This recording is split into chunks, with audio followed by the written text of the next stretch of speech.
All praises to Yahweh, Bahashem, Yahweh Shan. Let's get right into this. Are you worried about the hantavirus cruise ship?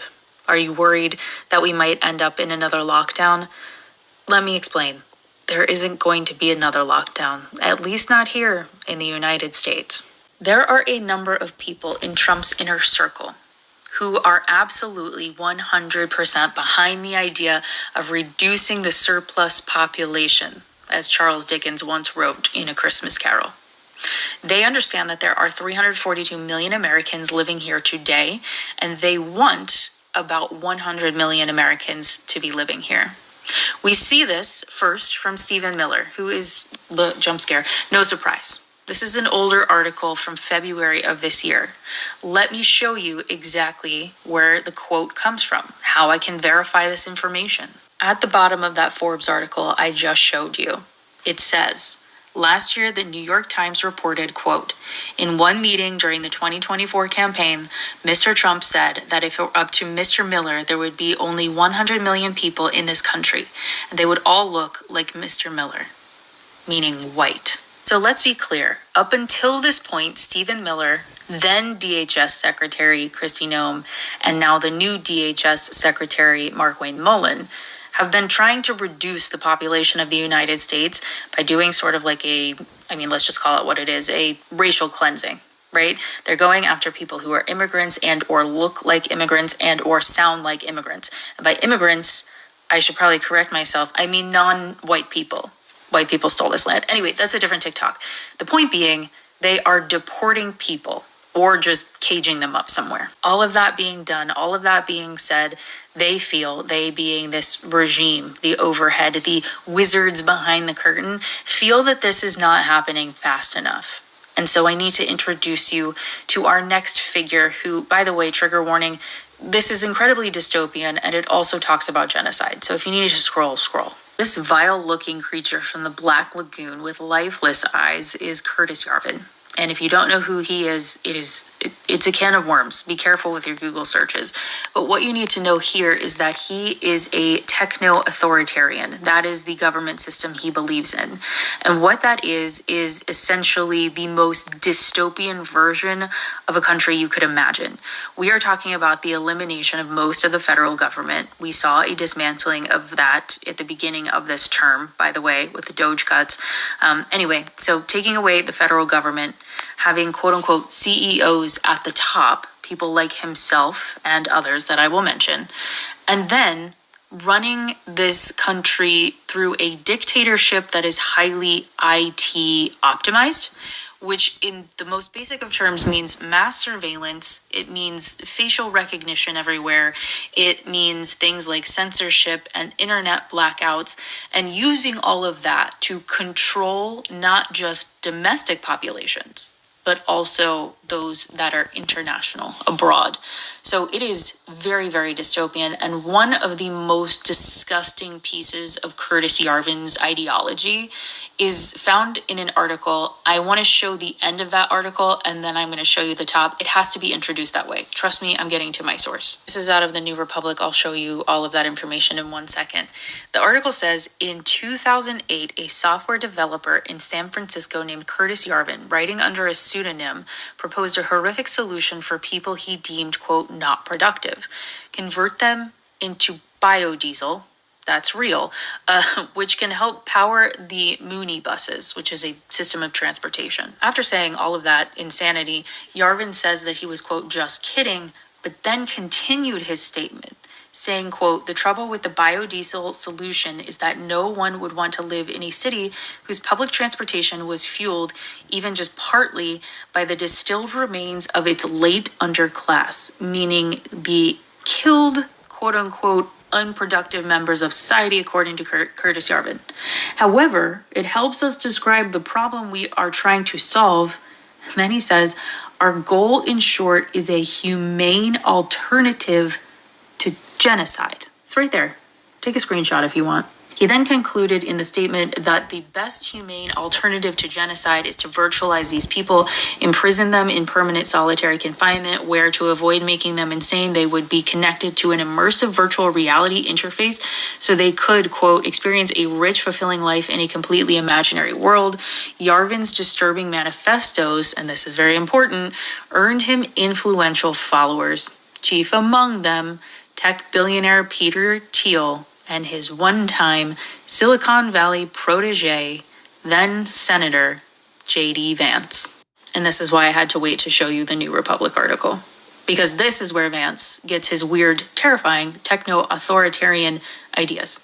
Because he was Peter Thiel's protege, who was friends with Curtis Yarvin, and Peter Thiel ultimately introduced J.D. Vance to President Donald Trump. The day that J.D. Vance meets Donald Trump face-to-face for the first time, he is quite literally ushered into Trump's Mar-a-Lago office by Peter Thiel, who, by the way, will bring Yarvin's twisted techno-authoritarianism to the White House.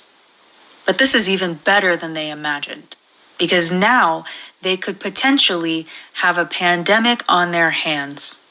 And this time, it is a virus with a mortality rate of nearly 40%.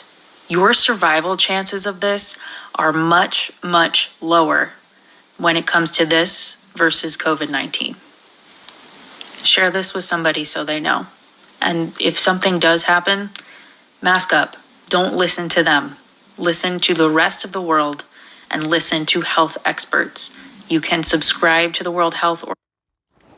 Alright, so she's going off now, but I'm just gonna end the video with her. So yeah, these guys, Esau Edom, as it was said on what she was talking about, they want a humane alternative way to genocide. And she said one of those ways was virtual reality, right? Basically a virtual prison, and to convert old people or the underclass people or whoever into biodiesel fuel, right? Or biofuel. And the thing is, Esau's not going to be able to get out of this not messy, because instead of the humane way of genocide, Esau is going to actually go through the horrific way of genocide, right? And one of those ways would be the World War III. One of those ways would be America being a police state over here in America, right? One of those ways is through famine. So we're actually going to go through very terrible times that aren't going to be humane. And these people, Esau Edom, what he really wants is, a slave class, right? Yes. You do have this, this white preservation that you keep hearing, these Edomites talk about. But eventually it's going to come to a point where if you don't take the CHIP, it won't matter what your so-called nationality is, because they want you to be the slave in a beast system. And they're especially going to go hard on the Israelites, which is the blacks, Hispanics, and Native Americans, and the confusion of faces, right? So we do know at a certain point that Esau, at the end of the day, just cares about money. He actually doesn't care about his own people either, right? For if Esau cared about his own people, he wouldn't have put his own people in a situation where the middle class is about to be destroyed.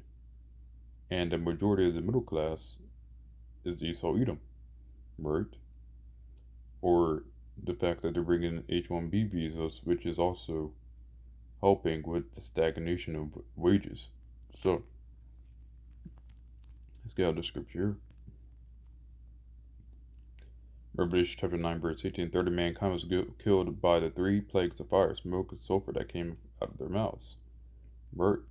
Because there's going to come a time where you're gonna have, a third of mankind killed. You're gonna have a third of mankind.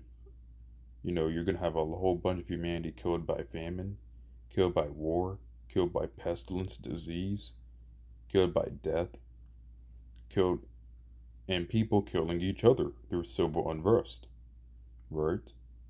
So there is no humane genocide Esau's going to be putting out, right? The humane genocide Esau has been trying to do, which was putting cancer in all the foods, right? Or, you know, trying to put these, uh, you know, sicknesses together to get people, right? Is not working fast enough, right? Because even though Esau put so many cancer causing agents in our foods, in our beverages, right, in our packages, it's really still not killing people like that, as the way of Esau probably intends. So Esau will have to actually get even more crafty, and even more messy, and even more violent. So this is why Yahweh Shai needs to come back, because if not, Matthew chapter 24, verse 22 says, and except those days should be shortened, there should no flesh be saved. But for the elect's sake, those days shall be shortened, right?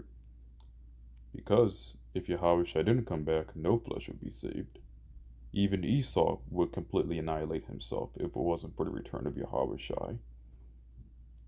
So thankfully, as you notice, time is going by faster, the days seem shorter, and the years really seem like, instead of a full year, it seems like a year now is really just 6 months, right? Or it seems like a year is only 6 months now instead of a full year. So as you can see, Yahweh is cutting the day short so that the elect of Yasharallah may be saved, right? So I hope this lesson is edifying to the hopeful elect, and all praises to Yahweh Bahashem Yahweh Shan Shalom.